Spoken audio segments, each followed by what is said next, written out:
The Intrepid was a ghost. Not literally, though her systems often groaned like one, but she was a spectral echo of a time when the word human meant warrior, not junior associate. Captain Eva Rostova ran a gloved hand along a coolant pipe in the main engineering deck, the metal warm beneath the insulation. Everything on her ship was analog, patched, or illegally scavenged. The Collective, a vast pan-species government dominated by the logical, technologically superior Kalaru, kept humanity grounded. They permitted the Intrepid to operate solely, because dismantling her was more expensive than maintaining a skeleton crew for diplomatic logistics. Eva, 32 years old and carrying the quiet exhaustion of a species in forced decline, wore her outdated Human Federation uniform with aggressive pride. She was all sharp edges and coiled energy, a reaction to the soft disdain she received from the Collective's functionaries. The reason for the Intrepid's current, humiliating assignment stood waiting in the main airlock. Ambassador Kalar was Kalaru, the dominant species, renowned for their six-limbed symmetry, crystalline logic, and absolute lack of spontaneous emotion. He was massive, easily 2.5 meters tall, his primary pair of arms crossed over his chest carapace, in a posture of immediate disapproval. His skin was a complex mosaic of obsidian and emerald, shifting slightly in the recycled light of the docking bay. The secondary pair of manipulators, thinner, tipped with fine sensors, rested near his waist, while the third, powerful pair, built for heavy lifting, hung near his thick armored legs. When the airlock cycled open, the Kalaru's voice, a low, melodic rumble that seemed calibrated to convey rational authority, echoed in the small space. Captain Rostova, your vessel's atmospheric processing is running at 73% efficiency. I detect trace volatile hydrocarbons, suboptimal.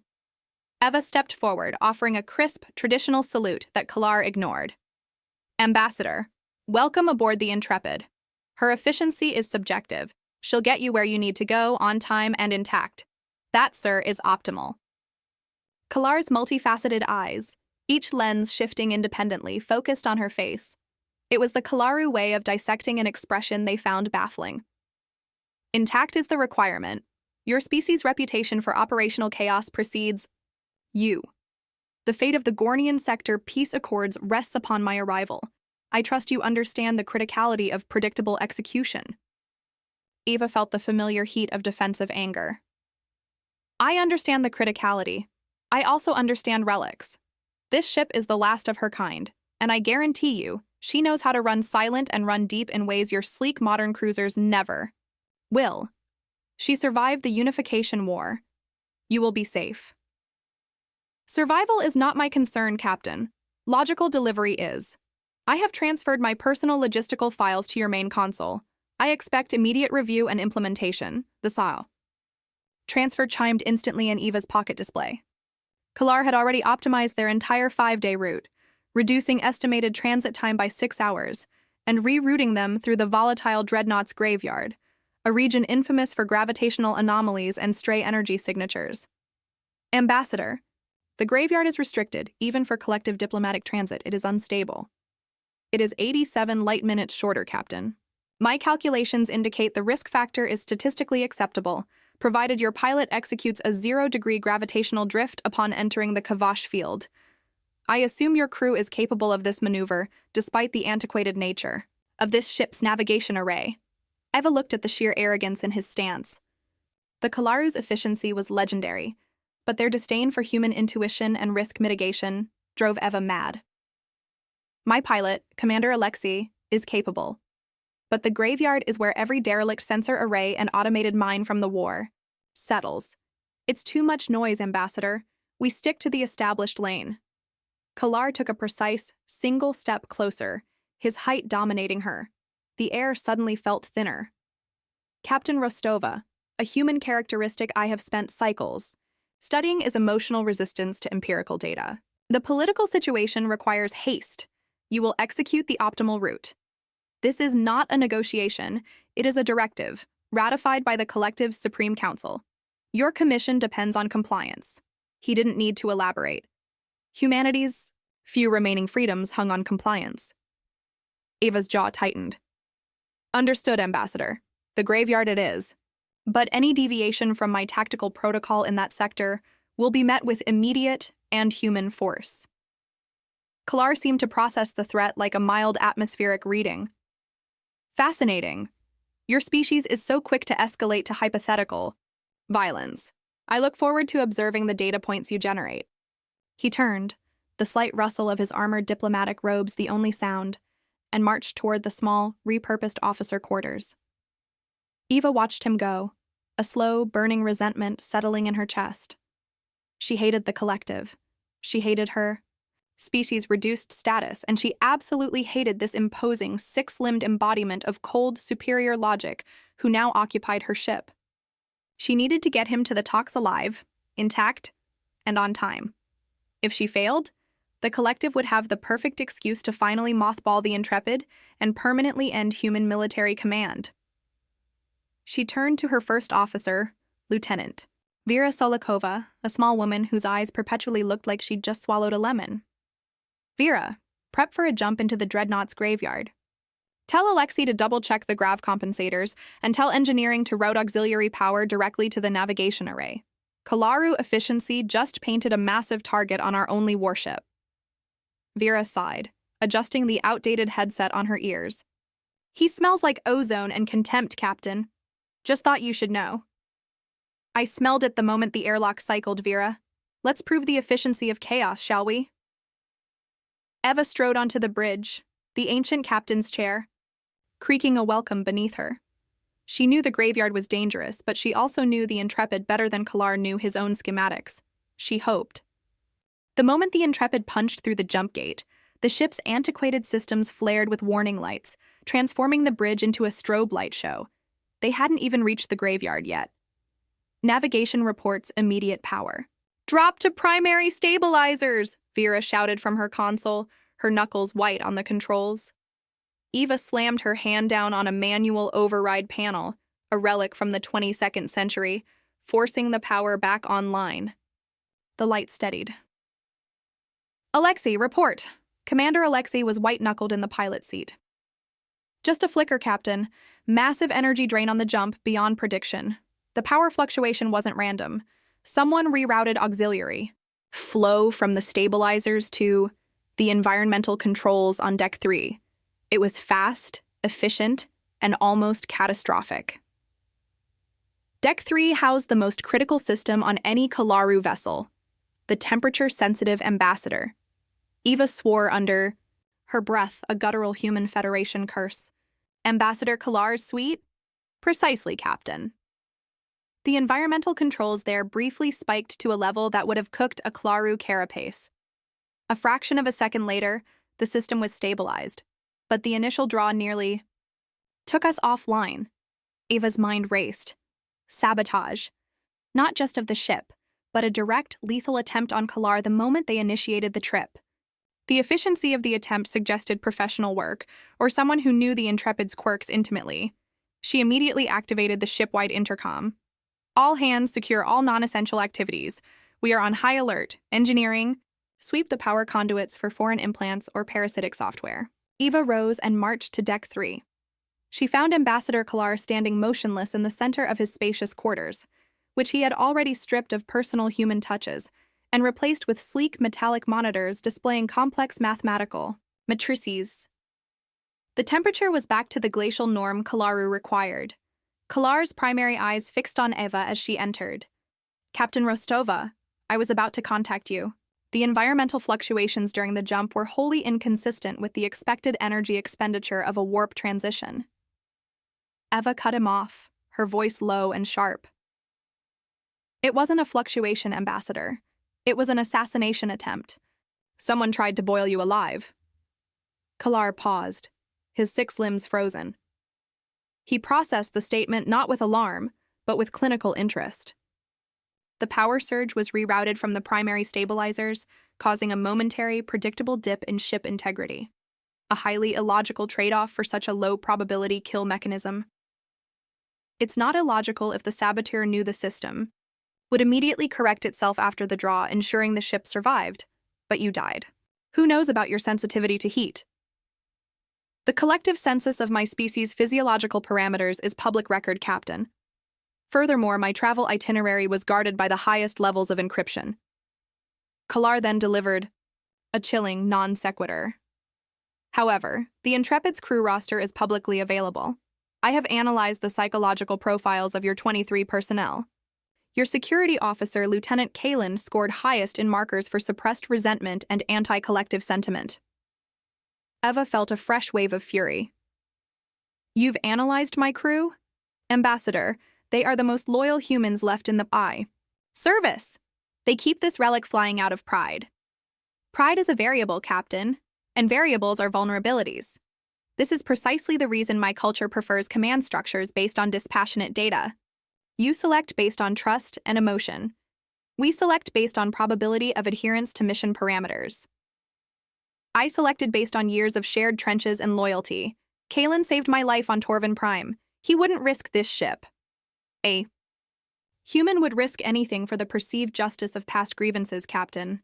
This is why you lost the war, Kalar stated flatly. The perpetrator is either a member of your crew or a highly sophisticated external entity that was granted access to this vessel's data prior to takeoff. Since the attempt was made immediately post-jump, the mechanism was likely preloaded. Eva leaned against the metallic frame of the door, her hands clenching into fists. The insult stung, but his cold, precise analysis was impossible to ignore. He wasn't arguing, he was presenting a data model. I won't confine my crew, Ambassador. Not without proof. Then you must conduct a high-intensity forensic sweep of the power conduits immediately. I will assist. My secondary manipulators are equipped with sensors capable of detecting nanoparticulate residue from non-standard routing hardware. Your ship's outdated scanners will miss it. Eva hesitated. Allowing the alien diplomat access to her ship's core systems felt like another surrender of human autonomy. Yet the attempt was real, and it was deadly. Fine, she finally said, spitting out the word. We'll start in engineering. If you touch anything without my direct consent, I will physically remove you from the deck. Kalar simply rotated, his secondary eyes toward the exit. Such inefficient use of energy, Captain. Rest assured, I only touch what is necessary to the successful execution of the mission, my survival, and our timely arrival. As they walked side by side toward the lift, Kalar's heavy, rhythmic footsteps contrasted sharply with Eva's lighter stride. The proximity was already grating, but something else registered. The metallic, almost spicy scent of his carapace, overlaid by the clinical smell of the ozone he generated. It was alien, powerful, and utterly dominant in the narrow corridor. In engineering, the air was thick with the smell of hot circuits and lubrication. Eva's head engineer, Chief Ramos, was already frowning over a panel. Captain, we found trace thermal anomalies inside the coupling of the environmental regulator, right where the drain occurred. It's localized, almost surgical. We're scrubbing the logs, but it's clean. Let the ambassador examine it, Chief. Eva stepped aside, gesturing toward the Kalaru. Kalar extended one of his slender secondary arms, the sensor tip glowing, faintly blue. He moved with a terrifying precision, running the sensor along the microscopic seams of the conduit coupling. Ramos watched, jaw agape. Observed, Kalar rumbled. A chemical residue, tetrapolymer silicate. A bonding agent used exclusively by the Jathar Syndicate, an organization known for political destabilization and operating outside collective jurisdiction. Eva's breath hitched. The Jathar were terrorists, mercenaries who specialized in taking out high-value targets. They were also notoriously difficult to track. The Jathar? Eva whispered. But why target you? They usually focus on economic disruption, not high-level peace talks. The peace accords involved the demilitarization of the Gornian sector, a lucrative smuggling route currently monopolized by the Jathar, Kalar explained, retracting his arm. My safe arrival would cost them billions. The human theory of motive is now empirically validated. Your crew is likely not the source of the initial attempt, Captain, but a remote-activated mechanism. We must assume they are tracking us. He paused, tilting his massive head. His primary eyes, dark and deep, met hers. Captain, I require full, unfiltered access to your tactical data, past and present, to predict their next move. Survival now requires cooperation. not competitive autonomy. Eva looked at the residue, the clear threat, and the imposing alien who was somehow the only person who had the tools to analyze the danger. She swallowed her pride. Done. But you run your data through my console, Ambassador, and you tell me everything you find. The journey had just become a desperate two-species alliance. The close quarters were now suffocating, and the conflict was no longer about status but survival. The Intrepid plunged into the dreadnought's graveyard, a swirling chaos of fragmented warp fields and stellar dust that the collective had ironically christened the Veil Nebula. On the bridge, the ancient consoles flickered wildly, trying to process the environmental noise. Kalar stood behind Eva's captain's chair, seemingly unfazed, his secondary arms scrolling through complex holographic data generated by a small personal device he had discreetly linked to the ship's tactical library. Captain, your ship is generating excessive, non-necessary magnetic fluctuations. At current power levels, we will be visible to any passive sensor array within 0.7 light years, Kalar stated, his voice a low hum. That's because everything is operating at minimum efficiency just to keep us stable in this soup. We're flying through the skeletal remains of 100 warp drives, Ambassador. It's loud, Eva retorted, rubbing her temples. The noise is predictable. The inefficiency is not, Kalar countered. Specifically, your plasma regulators in the impulse drive are cycling too slowly. I have analyzed the schematics. A flaw in the Mark IV regulator's cooling spine. The original design called for a titanium alloy with a 98% purity rating. Your human maintenance logs indicate it was replaced 4 years ago with a steel composite rated at only 75% purity. Eva spun around, incredulous. 4 years ago? That was a wartime replacement. We were lucky to get that much. We make do. With what we have, Ambassador, not with what's on a pristine blueprint. A predictable human trait, emotional attachment to inadequacy. The solution is not to accept the failure, but to compensate for the physical limitation. If we modify the fuel flow to bypass the regulator entirely for short bursts, the kinetic inertia will cool the spine just enough to increase efficiency by 5%, reducing the detectable magnetic signature. Bypass the regulator? You insane? That's called redlining the engine. We do that for 5 seconds and the core melts. Incorrect, Captain. My thermodynamic model accounts for the material decay rate. I project only 0.4 seconds of redlining per 3 minutes of steady burn to achieve the desired effect. The risk of meltdown is less than 0.003%. I can generate the new flow algorithm immediately. Eva stared at him. He was asking her to trust a foreign, alien diplomat's calculations over the lifetime of experience she and her engineers had with this specific, battered ship. But his logic was mathematically irrefutable. The ship was running too loud. The Jathar were likely listening. Chief Ramos, get down here, Eva yelled into the comms. Kalar has a plan for the impulse regulator. It sounds insane, but run the numbers. Let's see if he breaks the ship or saves the mission. Ramos, a gruff woman who respected data above all else, returned moments later. Captain, the Ambassador's algorithm, it holds up. It's a risk. But the math is solid. It utilizes the inherent inertia of the drive better than the original schematic. It's beautiful in a terrifying way. Eva felt a strange mixture of admiration and professional jealousy. This alien saw a flaw in her relic ship that she, the captain who knew every rivet, had missed for years. Implement the bypass, Chief. Alexei, get ready for a microburn sequence every 3 minutes. We're flying by alien logic now. As Ramos and her team worked, Eva watched Kalar. He wasn't gloating. He was simply watching the new power signature stabilize on his screen, a look of detached satisfaction that was the closest thing she'd ever seen to a Kalaru smile. Satisfied? Ambassador? She asked, testing the boundary. My objective is always satisfaction through optimized execution, Captain. I observe that you exhibit reluctance in trusting empirical data that contradicts your previously held assumptions. That is another human. Variable, pride of experience, it is a handicap in high-stakes environments. It's not pride, Kalar. It's intuition. This ship speaks to me. I know when she's stressed. Your numbers are perfect, but they don't account for the human element, the unpredictable failure that comes from 50 years of wear and tear, not just bad alloy. Intuition, Kalar rumbled. turning his massive torso fully toward her. Another fascinating concept, a non-quantifiable subconscious process based on incomplete data modeling. My analysis suggests that what you call intuition is merely rapid, low-level pattern recognition. Eva stepped closer, her voice dropping. And what about feeling, Kalar? When you look at the stars, do you feel anything? Or do you just calculate? The distance in light years? Do you ever look at a work of art and feel joy or sorrow or connection? Kalar tilted his head, the movement slight, almost predatory. His multifaceted eyes held hers, and for a moment, the vast difference in their physiology, the number of limbs, the density of their bodies, the crystalline clarity of his mind, seemed to shrink. I experienced satisfaction at complexity and harmony, Captain.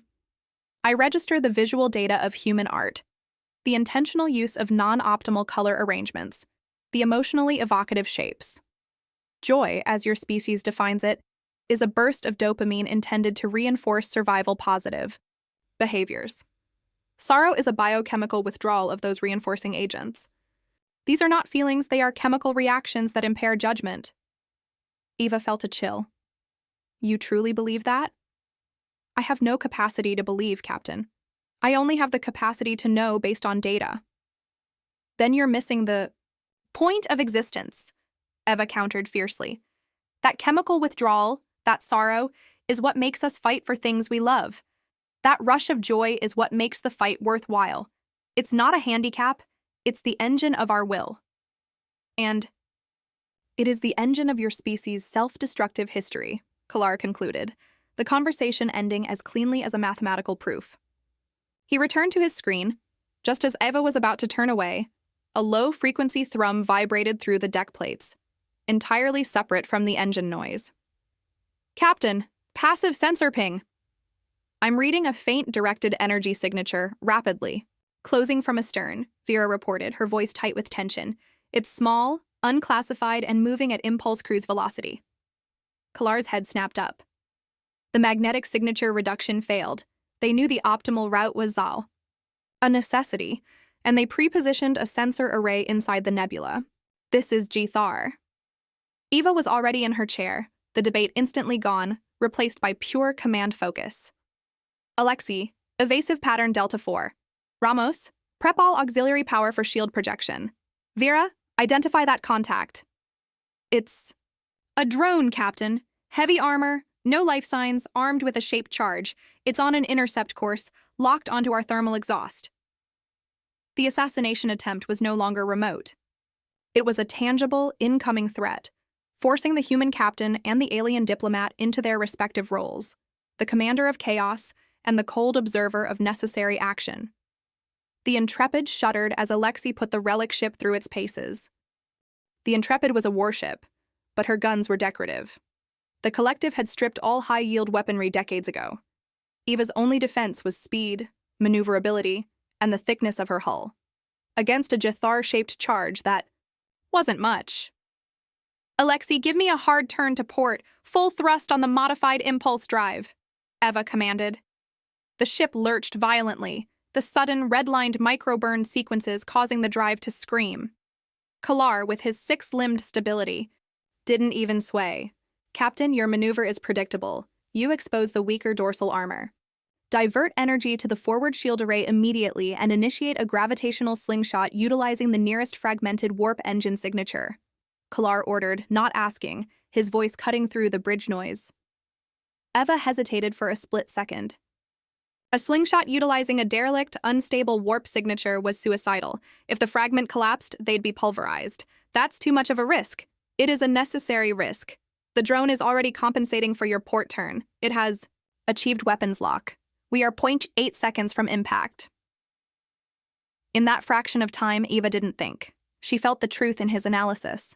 Her move was standard, predictable. The alien's move was radical, based on real-time physics only his advanced computer could process. Do it, Alexei. Slingshot. Follow the ambassador's vector. Alexei didn't question it, relying on Eva's trust. He slammed the controls. The Intrepid didn't just turn.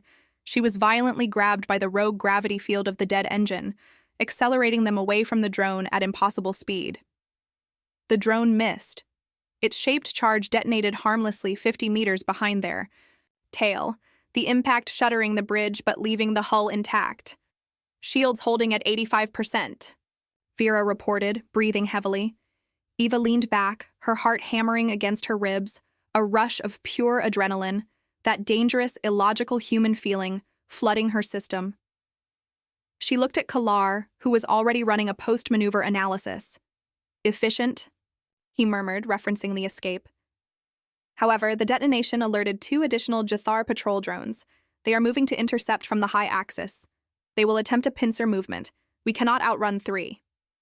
Then we stop running, Eva said, her voice steely. Alexei, bring us to a full dead stop inside that debris field. Vera, activate the environmental signature cloaking, full spectrum. Chief Ramos, I need all power rerouted to the main deflector dish. We're going to use the dish as a directional kinetic weapon. Kalar turned fully to her, his primary eyes widening fractionally, a sign of extreme Kalaru surprise. A kinetic weapon? Captain, the deflector dish is rated for particle dispersion, not focused impact. It will tear itself apart. It's rated for human dispersal, Ambassador. I've been running simulations on this setup since I took command. We use the engine's forced inertia, slam it into a dense piece of debris, and use the dish to give the debris a final push. We create a scattergun. Eva's lips curved into a predatory smile. They want a relic. They'll get a supernova. The calculated probability of success is 1.4%, Kalar reported, stunned. Then we just made history. Eva said, Alexei, on my mark. Vera, target the largest piece of derelict plating, mid-size cruiser hull, 300 meters off the starboard bow. The ship went silent, sitting dead in the water, cloaked by the dust and debris. The 3 Jathar drones approached, their automated sensors unable to penetrate the thick electronic and physical noise. Target locked, Captain, Vera whispered. Now, Alexei. Full reverse thrust, impact on the count of 3. The Intrepid screamed, its engines pushing them backward into the thick, jagged piece of metal plating. The collision was a jarring, terrifying event that threw Eva against her restraints. Ramos, now! Deflector dish, full power, forward blast! A blinding blue wave of energy erupted from the Intrepid's nose. Not a shield, but a compressed wave of kinetic force that hammered the chunk of cruiser hull. The hull shattered, vaporized in some places, but a massive cloud of jagged, multi-ton fragments was propelled forward at near-light speed. A catastrophic wave of shrapnel. The 3 Jathar drones flew straight into the deadly, unpredictable cloud. One drone was instantly sliced in half. The second took a direct hit to its maneuvering thrusters and spun into a rogue warp field, instantly vanishing. The third, heavily damaged, began a rapid, uncontrolled retreat. They're breaking contact. The remaining drone is retreating at maximum vector. Vera cheered, relief flooding her voice. Eva slumped back in her chair, weak with the effort, the taste of ozone and metal in her mouth. She had gambled everything on a 1.4% chance and won. Ramos, damage report. Deflector dish integrity down to 55%, Captain. Minor hull breaches, all contained. But we lost one of the auxiliary power couplings to the main thrusters. We need a physical patch to maintain jump capability. Ambassador Kalar, your assessment, Eva said, turning to him, her breathing still ragged. Kalar remained motionless for a long moment, processing the chaotic data. His 4 eyes focused entirely on her. He had witnessed a display of calculated madness, a triumph of desperation and innovative risk that contradicted every Kalaru principle of strategic warfare. The execution was mathematically improbable, yet successful. The risk was nonlinear. Your deployment of non-standard improvised weaponry was highly effective. You introduced a variable the Jathar could not model, Captain. It's called thinking outside the schematic, Ambassador. It's what we humans do, Eva retorted, feeling a surge of defiant victory. I find myself adjusting my initial assessment of human operational capability, Kalar admitted, the concession monumental. However, you have also exposed a vulnerability, your reliance on highly specialized single-use solutions. Your defense capability is now severely degraded. You require a replacement coupling and external hull repair before the next jump. And where exactly do you suggest we pick up spare Mark IV auxiliary thruster couplings in the middle of a war-torn nebula? Kalar rotated his head. The closest point of material acquisition is the Kivorn salvage station. It is technically inside the neutral zone, but it is a hub for high-grade black market components. Given the Jathar know our vector, taking the time to report this incident and wait for collective protection is statistically more lethal than proceeding to the station immediately. The Kivorn station is crawling with smugglers, pirates, and worse. It's a Jathar hangout, Eva said, shaking her head. We take a diplomatic cruiser into that den and will be dismantled for parts. The Intrepid is a relic, Captain. Your hull signature is unique and outdated. My diplomatic shuttle signature, however, is generic collective standard. We arrive separately. You remain cloaked in the nebula debris, and I take my shuttle, acquire the necessary components, and return within a 4-hour window. Eva stared. You? The ambassador to the peace accords? You're suggesting you go undercover in a pirate den? My physiology allows me to pass for a high-level data broker from the Wren conglomerate. My voice modulator can emulate their tonal frequency. I have analyzed their common transaction protocols. The risk is calculated, Captain. You remaining here is the only viable option for the Intrepid's survival. She saw the cold, determined logic in his eyes. He wasn't doing it for heroics. He was doing it because it was the most efficient path to his final goal. No. If you go, I go. I know the local market, the protocols, the necessary level of deceit. You know math, Kalar. I know how to lie. That's the most valuable human asset in a place like Kivorn. Kalar paused, his secondary manipulators flexing slightly, a rare observable nervous tick. Captain, your involvement introduces too many emotional variables into the transaction. You might, for example, exhibit unnecessary aggression or compassion toward the criminal element. I'm coming, Ambassador. We're in this together. Forced proximity, remember? That includes the infiltration mission. Now, let's get this relic patched up enough to drop the shuttle. Eva's defiance was not for the Kalaru, but for herself. She would not let this cold, logical alien walk into a trap alone. Not when he had just saved her life by giving her the right equation. The heat of their argument, the shared tension of survival, had begun to burn away the superficial layers of disdain, leaving behind the hard, sharp edges of mutual respect. Kivorn Salvage Station was a chaotic, rotating cylinder of rust and illicit energy signatures. Eva and Kalar, now disguised, dropped their shuttle stealthily into a junk hangar packed with derelict hulls and suspicious characters.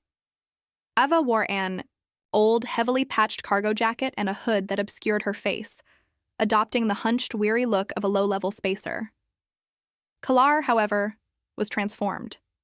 His carapace was slicked with a dark, refractive gel, and his primary arms were wrapped in heavy synth leather to dampen his reflective signature. His voice when he spoke was a synthesized, smooth tenor, perfectly mimicking a Wren broker. Remember the protocol, Ambassador. You speak only of the Mark IV coupling and the price. I observe and cover the flank. No heroics, no philosophy. Eva whispered, her hand resting near the energy pulse pistol concealed beneath her jacket. Understood, Captain. I shall minimize non-essential dialogue. My priority is transactional efficiency, Kalar replied, the Wren tenor unnervingly precise. The station's main market was a cacophony of shouting voices, exotic smells, and the grinding machinery of automated disassembly. They moved through the crowds, Kalar's imposing height a liability that his quiet authority seemed to neutralize. They found the component they needed at a stall run by a squat, oily Skrellian named Grot, who had 3 different illegal transmitters, strapped to his belt. Mark IV coupling, eh? Rare piece, old human tech? Price is steep, Grot hissed, eyeing the 2 figures with suspicion. Kalar stepped forward, assuming the posture of a demanding client. The price is irrelevant. The quality is the variable. I require independent verification of the purity rating, Grot. My client does not tolerate substitutes. Kalar extended his slender secondary arm, the sensor tip glowing faintly, and ran it over the coupling. Grot tensed, but the Kalaru's reputation for ruthless efficiency kept him from moving. 1% titanium alloy purity, manufactured to 22nd century specifications. Satisfactory, Kalar declared, his voice devoid of inflection. He named a price far lower than the Skrellian had anticipated, but backed it up with complex market data that showed Grott's recent overstock of similar components. Grott was defeated by cold, undeniable data. Fine, take the piece, Ren. You lot always ruin a good negotiation. As Kalar secured the coupling, Eva felt a prickling on the back of her neck. Someone was watching them. Not the usual market-level curiosity, but a focused, cold surveillance. She subtly adjusted her hood and scanned the crowd, her eyes locking onto a figure standing in the shadows of a massive derelict turbine. A lean, fast-looking alien known as a Zidonian, notorious for their assassination skills and their ties to the Jathar. The Zidonian was holding a compact long-range scanner, clearly tracking Kalar. Kalar, we've been compromised. Zidonian, turbine structure, 11 o'clock. He's transmitting our location. Eva hissed, her hand now fully gripping the pistol. Kalar didn't turn or react visually. His voice remained level. Acknowledged. The Jathar were more proactive than anticipated. They have established a mobile tracking team. We must eliminate the threat without drawing a planetary security response. Eliminate? Kalar, we... Run! We can still make the shuttle. Too late, Captain. The transmission has begun. If we run, the Jathar fleet will intercept the Intrepid before it can jump. We must disable the transmitter. Before Eva could argue, Kalar moved. He didn't run. He glided, using his powerful third set of legs for silent, terrifying acceleration, covering the 50 meters in a blur. The Zidonian barely had time to register the threat before Kalar was on him. What followed was a revelation. The Kalaru was a weapon.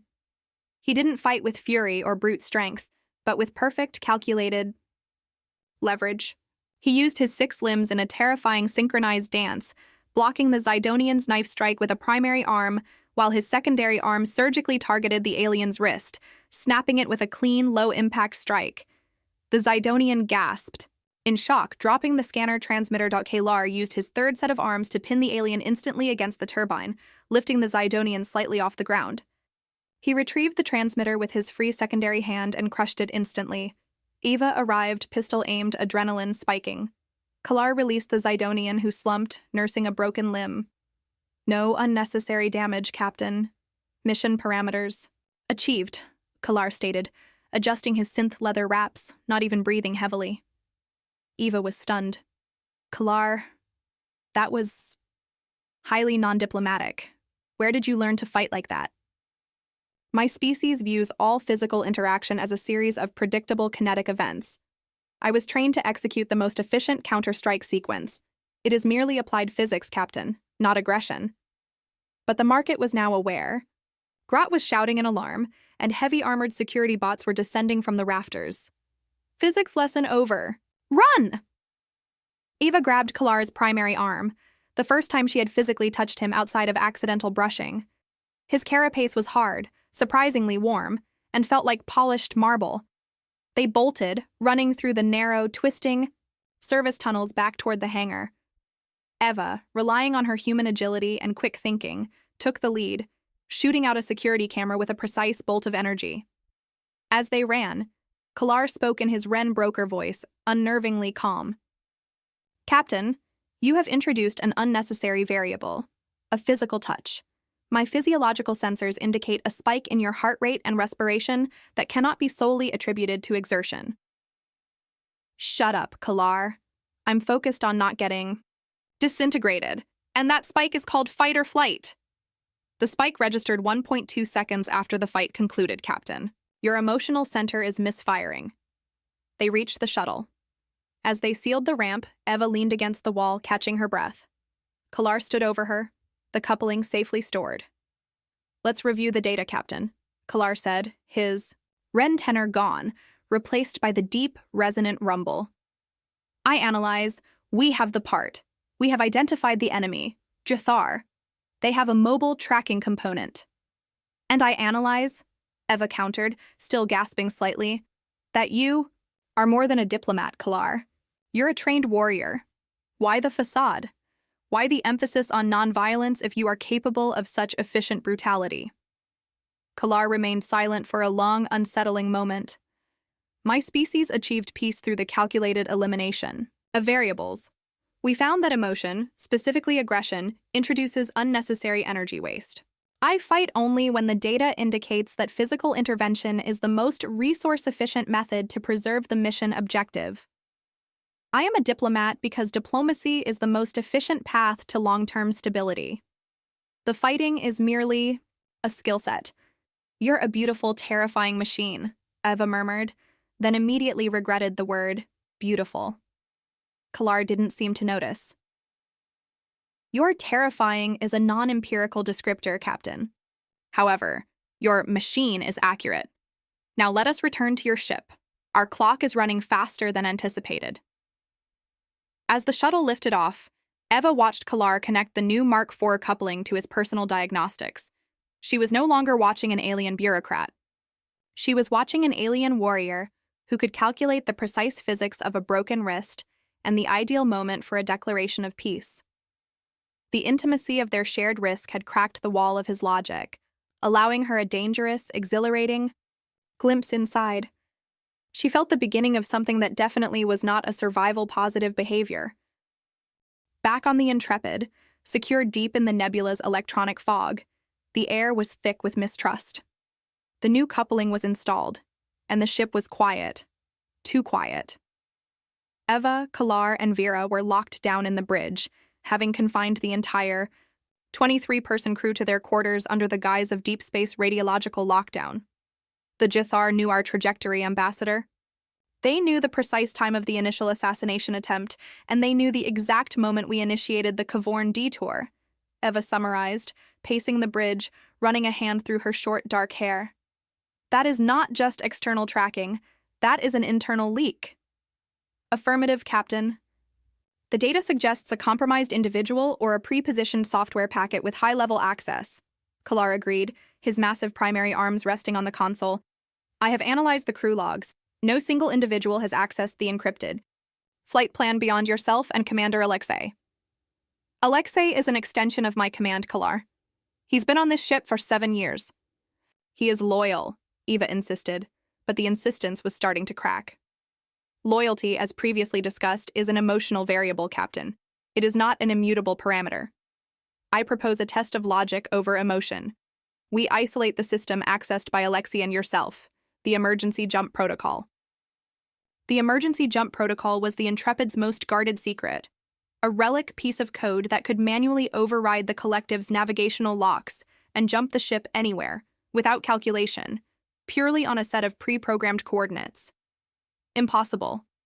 That protocol is purely hardwired. It never touches the main network, Eva said, shaking her head. But the coordinates do, Captain. You updated the Peace Talk destination coordinates into the EJP last cycle. Alexei also verified the input. This is the only shared data point of extreme criticality.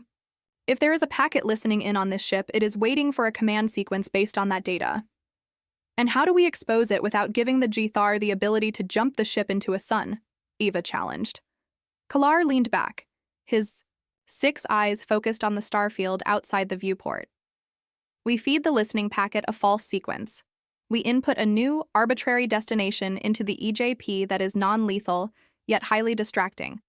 If the Jthar activate a system-wide broadcast, based on the false coordinates, we have confirmed the internal leak and gained time.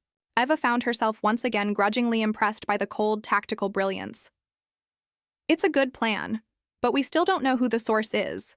If it's Alexei, I need to know. Vera, who had been listening silently, finally spoke up. Captain, what if it's not Alexei? What if it's the ship itself? The Intrepid has older coding, backdoors the collective never found. What if the leak is a passive virus from the war, reacting to the collective's presence? An interesting hypothetical, Kalar rumbled. A ghost in the machine. Less likely than a compromised human, but still a measurable possibility. The emotional distress a machine would require to betray its core programming is, however, currently non-quantifiable. Eva ignored his dig. We execute the false protocol. Vera, create a new destination. Sector 7 Gamma, an empty high-gravity field near the old Jupiter ruins. Mark it as the Peace Talks location. Use my security key, then Alexei's. Kalar, monitor the wide-band transmissions for any burst related to those coordinates. As Vera initiated the sequence, the tension on the bridge was palpable. They were using the ship's deepest secret as bait. Minutes later, Kalar's console chimed softly. Result: positive. An encrypted, high-frequency burst just utilized the new coordinates. It originated from an external short-range drone, one we did not detect on our external sensors. It had been parked in the shadow of our main cargo bay hatch, camouflaged by the hull noise. Eva felt a sickening lurch. On the hull? Since when? Likely since the initial docking, Captain. A sophisticated magnetic parasite. The internal leak fed the coordinates to the parasite, and the parasite sent the broadcast. The physical leak is still on board. The external component has been eliminated via data transfer, so someone on this ship installed a data tapping module on the exterior hull, and then used Alexi's access key to feed the coordinates to it. Eva concluded, her voice hollow. That means it has to be Alexei. He's the only other person with access to that key. Kalar extended one of his slender secondary manipulators and placed it lightly on Eva's shoulder. The touch was entirely unexpected. Not threatening, but heavy and grounding. It was the first non-violent, non-combat physical contact they had shared. Captain, observe my analysis. The probability of Alexei being the traitor is 91%. However, there is a 9% probability of a secondary element, coercion. The Jathar are masters of psychological manipulation. They may have forced Alexei to comply, threatening something or someone he holds dear. To condemn him on data alone is to ignore the human complexity you champion. Eva looked up at him, shocked by the nuance and, dare she say, compassion in his assessment. The sheer size of him, the alien density, was overwhelming, yet the strange warmth of his carapace on her shoulder was strangely comforting. You're telling me to consider his emotional state? Eva whispered. I am advising you to utilize all available data, Captain. Human emotion, when properly understood, is a powerful leverage tool. If the Jathar are using it, so must we. If he is coerced, he is a victim. If he is not, he is a threat. You must confront him and observe the Iwa. Micro-expressions of deceit and fear that your species exhibits under pressure. Eva took a deep breath, pulling away from his touch, the spot on her shoulder tingling. He's confined to his quarters. We go together, we bring him out. Vera, you take the helm. No matter what happens, you jump this ship to Sector 7 Gamma. If we don't return in 10 minutes, that will buy us the time we need. In the corridor leading to Alexei's small cabin, the silence was deafening. Eva felt a cold dread that eclipsed the threat of the Jathar. Betrayal hurt more than an explosion. When they found Alexei, he wasn't resisting. He was sitting on his bunk, his head in his hands, a small crystalline data stick, the Jathar's key, sitting on his desk. I know, Captain, Alexei mumbled, not looking up. Why, Alexei? After everything? After the war? Why betray the last ship we have? Eva asked, the pain making her voice raw. Alexei finally looked up, his eyes bloodshot, not with guilt, but terror. They didn't threaten me, Captain. They threatened my family on Ceres Station. They knew their movements, their schedules. They said if I didn't feed them the jump coordinates, the station would have a catastrophic, accidental reactor failure. I had no choice, Captain. It was survival. Eva felt her anger instantly dissipate, replaced by a wave of crushing sorrow and empathy. Kalar's logical assessment of coercion was accurate. Kalar stepped forward, his massive frame looming over, the broken human. The Jathar utilize the human concept of love as a predictable point of weakness. We require a solution, not an ethical analysis. Eva shook her head. No, Kalar, we stop them. Alexei, do you know how the Jathar are planning to intercept? Did they tell you the final phase? Alexei, relieved to be speaking the truth, nodded frantically. They didn't give me a destination. But they said they would be waiting for the ghost signal. The Intrepid's old FTL drive signature is unique. It's what they use to track us through the deepest void. Kalar's head snapped up. The FTL ghost signal. I did not account for the signal's unique frequency, only its amplitude. An oversight. Eva smiled grimly, the human intuition finally clicking into place. The Jathar aren't waiting at the peace talks destination. They're waiting for us to jump. They'll track the ghost signal, and when the Intrepid materializes, they'll be waiting to atomize us. A high-probability ambush. We must deviate from the main jump route immediately, Kalar concluded. Not just deviate, Kalar. We have to scramble the signal. We have to turn the Intrepid's signature into a weapon. The logic of the situation had been solved, but the emotional debris remained. Eva looked at Alexei, her loyal, coerced friend, and then at Kalar, the logical alien who had shown her more understanding than she'd expected. The threat was still massive, but the bond between the two captains was stronger. The Intrepid was still running dark, limping through the nebula. Eva and Kalar stood over the navigational charts, the tension between them a live wire, part tactical necessity, part suppressed intimacy. The only way to scramble the FTL Ghost signal effectively is to run a massive, non-standard energy pulse through the primary phase conduit at the moment of the jump, Eva explained, pointing to a schematic of the antiquated drive. It requires a specific energy crystal, a Zidonian focus gem, to handle the spike without burning out the entire drive. A Zidonian focus gem, Kalar repeated, his voice dropping slightly. Illegal, highly powerful, rare. Where is the nearest source? The Zidonian cache. A hidden asteroid depot used by the Jethar. It's their supply hub, not a market. If we go there, we are walking into the heart of the snake, Eva warned. Given that we are the object of the hunt, remaining stationary is mathematically worse. If we can acquire the gem, we can use the Jethar's own supply to destroy. Their ambush plan. I will pilot the shuttle, you remain on the Intrepid and maintain operational readiness. No, Eva insisted, her voice firm. This is a stealth mission, Kalar. You are 2.5 meters of polished alien authority. You can't blend. I am a small, unremarkable human. I can slip past their perimeter defenses. You are the tactical support. I am the infiltration specialist.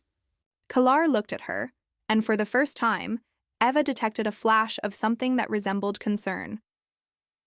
Captain, your species is known for excessive risk-taking when operating outside defined parameters. Your chances of success alone are negligible. That's my strength, Ambassador. The Jethar won't anticipate a negligible variable.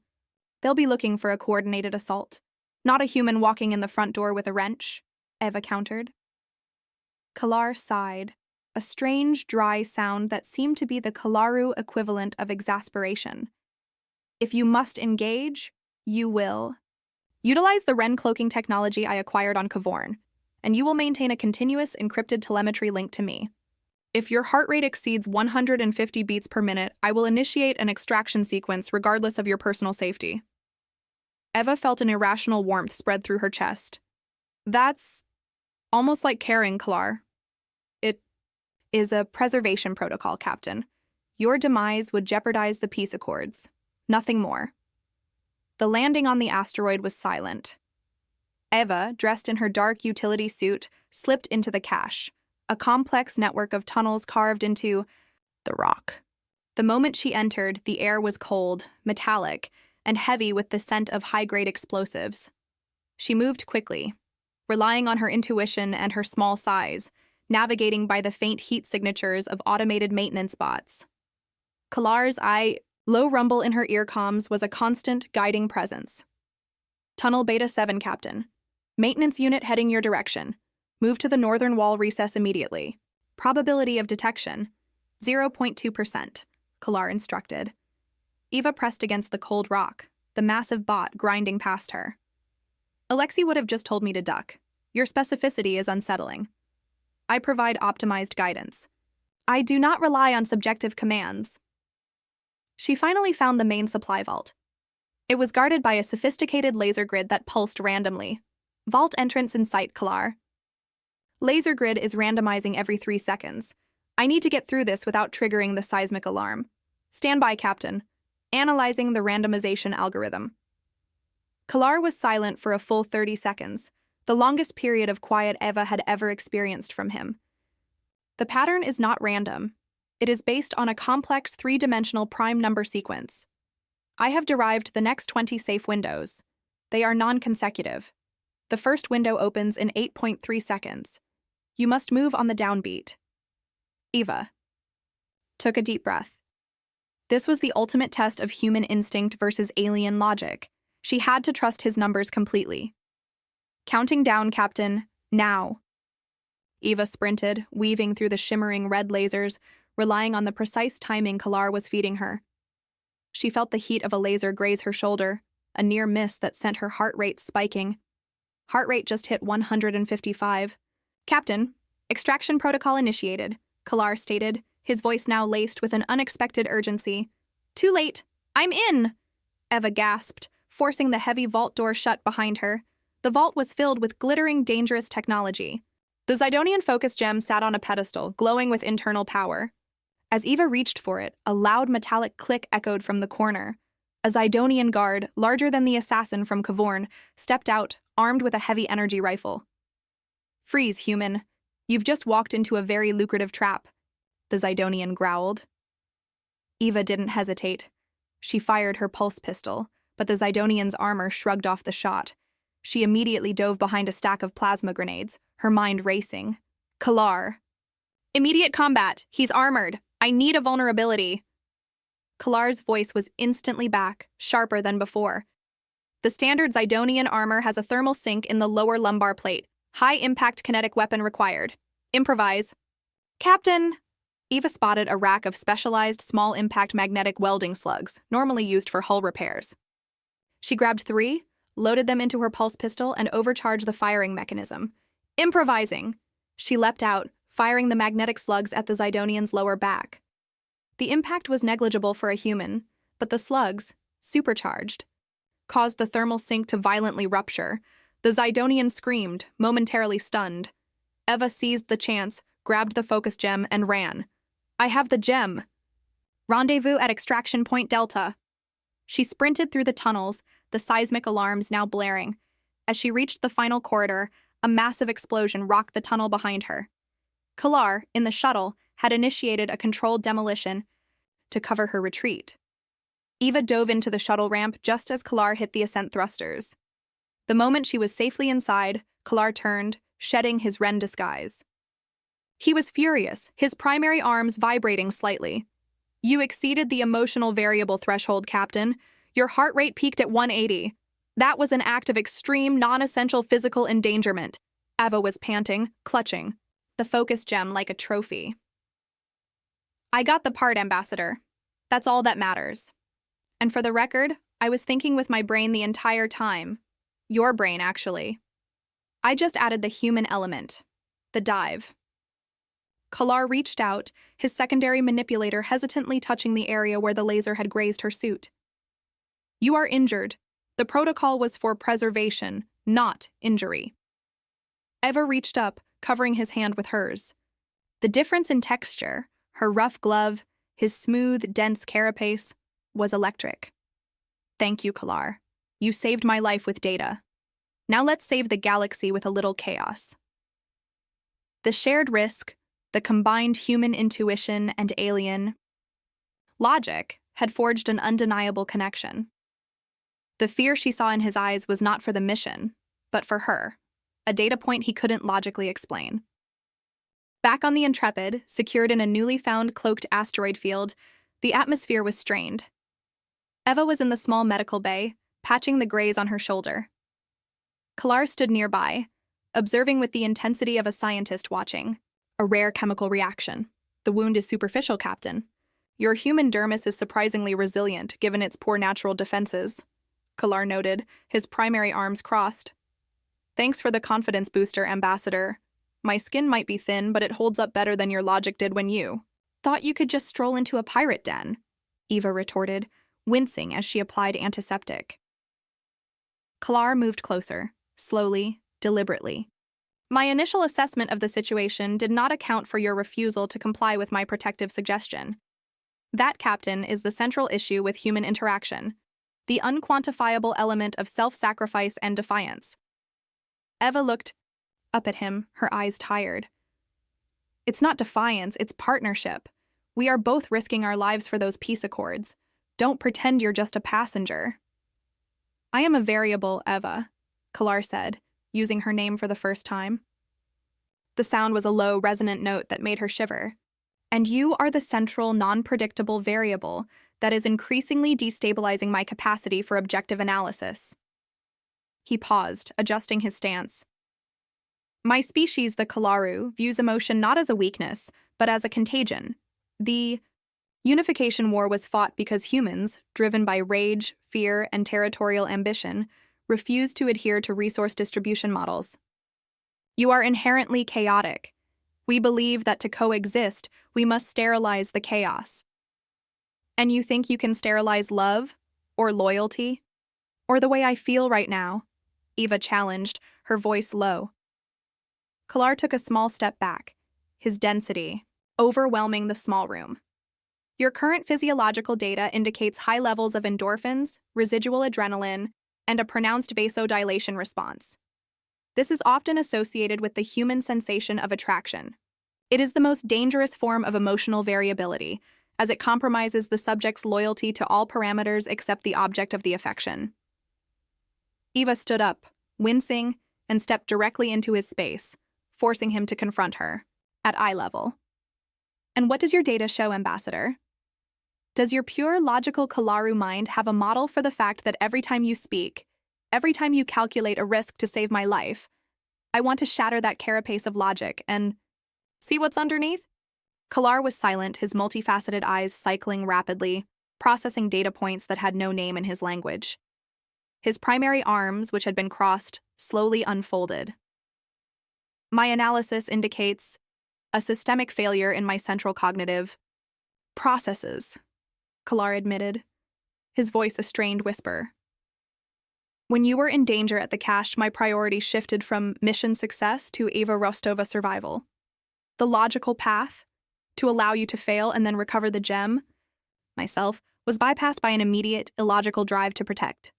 My heart rate, if I possessed one, would have exceeded all defined thresholds. That's not systemic failure, Kalar. That's feeling, Eva insisted, reaching out, not for his primary arms, but for the smooth, unarmored skin of his cheek, which was surprisingly soft beneath her touch. Kalar leaned into the touch, a massive, imposing figure surrendering to a feather-light human gesture. It is illogical. I have studied your species' concept of love, the irrational drive to prioritize the well-being of a non-related individual over the self. My culture suppressed this trait generations ago to ensure stability. And you lost something beautiful in the process, Eva whispered. She looked up at his face, her gaze holding his. The tension of days of shared mortal danger, the stress of constant proximity, and the raw vulnerability of their emotional debate converged. She rose on her toes and pressed her lips against the cool, firm skin of his upper cheek. It was a simple, short contact, but it felt like a warp core detonation. Kalar froze. He processed the contact, his eyes wide. His secondary arms slowly, tentatively reached out and rested lightly on the small of her back. The touch was tentative, exploring, as if he were trying to understand the density and warmth of her body through pure sensor input. The contact has initiated a significant neurological feedback loop, he reported, his voice shaky. No longer the smooth wren tenor or the cold Kalaru rumble, but something raw and new. My emotional centers, previously dormant, are registering a surge. This is the chaos I was warned about, Eva. It's not chaos, Kalar. It's connection, Eva murmured, sinking back slightly, resting her forehead against his chest. She could feel the hard, dense structure of his carapace, the immense power contained within. Kalar lowered his head, his face near hers. I require a new model. The previous parameters of my life are now obsolete. I cannot return to my society without processing this variable. I will require further data. Then we have time for one more data point before we make the jump, Eva said, her hand cupping his strong jaw. This time, Kalar leaned down, initiating the contact. It was exploratory, seeking, like a deep space probe entering an unknown sector. There was no human rush, no fire, just a terrifying, deep, and prolonged pursuit of understanding. It was the kiss of a being who had just discovered the existence of a new dimension, and it shook Eva to her core. He was tasting, smelling, feeling, and calculating the experience, yet the result was pure, undeniable passion. They pulled apart, both breathing raggedly. That, Kalar stated, adjusting his diplomatic robes, his voice returning to its normal rumble, though deeper, was highly illogical and highly desirable. I must now compensate for the degradation in my judgment. Compensate later. Right now we focus. We still have a jump to make and a betrayal to avenge, Eva said, her gaze now steady, focused, and backed by a new, powerful resolve. The romance was no longer a distraction. It was the ultimate proof of human worth, a non-quantifiable power that even the Kalaru couldn't ignore. With the Zidonian focus gem installed, the Intrepid was ready for the final, desperate jump. Eva and Kalar were back on the bridge, the silence between them now charged with the unspoken intimacy of the medbay. We have the coordinates for the fake ambush site the Jathar were expecting, Sector 7 Gamma. We will use the focus gem to jump not to the peace talks, but to 7 Gamma itself. We will arrive in the middle of their ambush fleet, Eva explained, pointing to the jump plan. Vera stared at her captain. Captain, that's suicide. We're going to jump straight into a Jathar fleet? No, we're going to use the jump itself as the attack, Kalar interjected, his logic cold and precise. The focus gem allows us to modulate the frequency of the FTL drive's ghost signal. At the exact moment we materialize, we will invert the signal, creating a localized, highly destructive FTL wake pulse. It is a weaponized signature. Eva nodded. It will atomize any ship within a 2-kilometer radius. The Jathar will be waiting at 7 Gamma, cloaked, relying on their sensors to lock onto our unique ghost signal. They won't be expecting us to turn the signal into a bomb. The plan was audacious, chaotic, and terrifying. Just as Alexei powered the engines, ready for the jump sequence, the lights flickered and died. A low hum of failing systems filled the bridge. Power failure. Reactor diagnostics offline. Ramos's voice screamed over the comms from engineering. Someone bypassed the reactor safety, a shutdown protocol. It's going to overload the core in 60 seconds. It's the internal leak. The real leak, Eva shouted. It wasn't Alexei. It was the ship. Vera, get down to engineering. Find the source. No, Captain. The source is right here. A quiet voice, calm and utterly without emotion, spoke from behind them. They spun around to see Chief Ramos, not in engineering, but standing by the bridge's internal communication console, holding a small, detonator-like device. Ramos? What the hell is this? Eva's voice cracked with betrayal. The inevitable, Captain. Humanity needs to be free. The collective must fail. The peace accords will only cement our slavery, Ramos said, her eyes flat. I was the ship. The Intrepid was my freedom project. I knew every circuit, every back door. I rerouted the initial attempt on Kalar to fail just enough to point the blame at Alexei, who was a convenient scapegoat. The Jathar promised me the Intrepid and full autonomy if I delivered Kalar to their ambush fleet. They only wanted the peace talks to fail. You sacrificed our last warship for a false promise of freedom. Eva was horrified, the betrayal cutting deeper than the threat of death. The ship is just metal, Captain. The cause is everything. Ramos raised the detonator. I can initiate the core meltdown immediately, or I can override the safeties and ensure you jump right into the Jathar's waiting weapons lock. Either way, the mission ends here. Kalar moved. Fast. Too fast for Eva to track. His logic, now overlaid with the illogical protective instinct, took over. Your calculations are flawed, Ramos. If the Intrepid detonates, your own escape probability is less than 0.5%. Kalar rumbled, his primary arms extended, towering over the small engineer. Ramos laughed, a brittle, manic sound. The probability is acceptable. She pressed the detonator. Nothing happened. I analyzed the volatile emotional state of the human traitor, Captain, Kalar explained calmly, even as the lights flickered wildly around them. I predicted an imminent tactical error. I utilized my secondary manipulators to introduce a micro-EM pulse into the detonation circuit 1.3 seconds before your confrontation. The device is inert. The reactor core, however, is not. Eva stared, awe replacing horror. He had predicted the human emotional breakdown and neutralized the weapon before the confrontation. Ramos, stand down, Eva commanded, drawing her pulse pistol. But Ramos was not a soldier.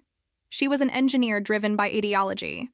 She lunged for the main console, intending to manually engage the FTL drive and send them into the ambush. Kalar intercepted her, not with violence, but with efficient restraint. His third pair of arms locked her wrists, while his secondary pair applied pressure to specific nerve points, instantly immobilizing her. "The reactor core, Eva. 40 seconds to meltdown," Kalar yelled. Eva bolted to the command seat, her heart pounding. The power was dead. She had no time to override Ramos's shutdown sequence. "Kalar, input the jump sequence. Now. 7 Gamma. We have to initiate the jump before the core goes supercritical. We use the explosion as the weapon. The FTL drive will atomize the core if it cycles in this state. It will be a ship killer," Kalar warned, his voice rising in alarm. "That's the point. We're a bomb now. We have to move faster than their detection. Alexei, I need you. On the hypersensors, give me a final clean reading of the Gthar fleet distribution at 7 Gamma. Kalar released Ramos, who slumped to the floor, stunned, and slammed his hands onto the jump console. Jump sequence initiated, FTL wake pulse charging, 20 seconds to jump, and core detonation. The ship vibrated violently, the sound of the rapidly destabilizing core a deafening roar. Eva was working furiously, running diagnostic checks on the focus gem, ensuring it would handle the overload. "Alexei, report." "Gthar fleet in position, Captain. 3 heavy cruisers, 5 support vessels. They're cloaked and waiting. They've locked onto our FTL signature. They know we're coming." Alexei's voice was pure terror. "They know the ghost, but they don't know the weapon," Eva screamed. "Kalar, I need manual FTL injection. Override the safety." Kalar looked at her, his face a mask of calculation and a strange, powerful light. "Eva, if this fails, we will be vaporized together. There will be no data analysis of the result. Then we go out proving that a little chaotic love is more powerful than a galaxy of cold logic." "Now," Kalar roared, a sound that was half Kalaru combat cry, half pure release, and slammed his 6 hands onto the manual injectors, overriding all remaining safeties. 5 seconds to jump. FTL wake pulse fully charged. The ship was tearing itself apart around them. Eva grasped the arms of her chair, looking out at the starfield, a grim smile on her face. 3, 2, 1. The world dissolved into a blinding white flash. The silence was the first thing that returned.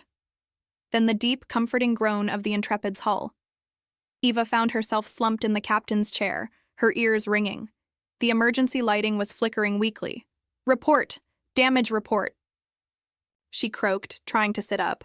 Kalar, surprisingly, was not at the console. He was on his knees near the center of the bridge, his 6 limbs trembling slightly. "Ambassador Kalar, are you intact?" Eva scrambled over to him. Kalar slowly rose. His carapace was singed in several places, but his posture was firm. Integrity maintained. The FTL wake pulse was a full-spectrum detonation, Captain. It exceeded all efficiency predictions.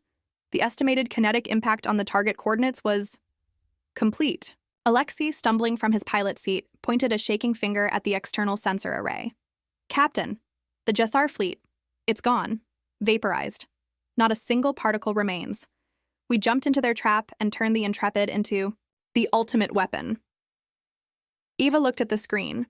The tactical map of Sector 7 Gamma was clean. The Gthar threat, the entire ambush fleet, was neutralized.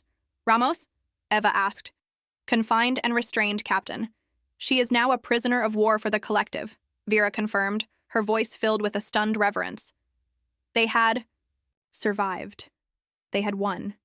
The ancient, battered Intrepid, powered by human emotion and alien logic, had saved the day. Kalar turned to Eva, his 6 eyes focused entirely on her face. He stepped closer, his heavy shadow falling over her.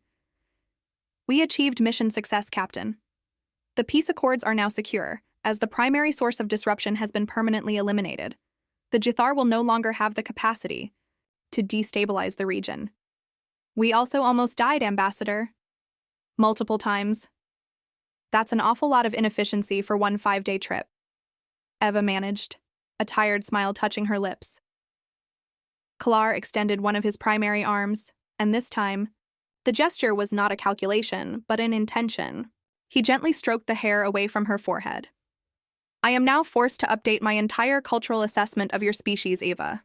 Your illogical capacity for selfless love, your ability to integrate emotional chaos into a rational, tactical plan, these are not weaknesses. They are adaptive advantages. The Kalaru philosophy of pure logic is inherently brittle. It cannot account for the leap of faith, the trust in the non-quantifiable, the defiance born of devotion. He leaned down, his voice dropping to a low, powerful confession. When I thought I had failed to stop Ramos, and I believed the core would detonate, my final calculation was only this. I did not wish to lose you. That is the first irrational thought I have ever processed.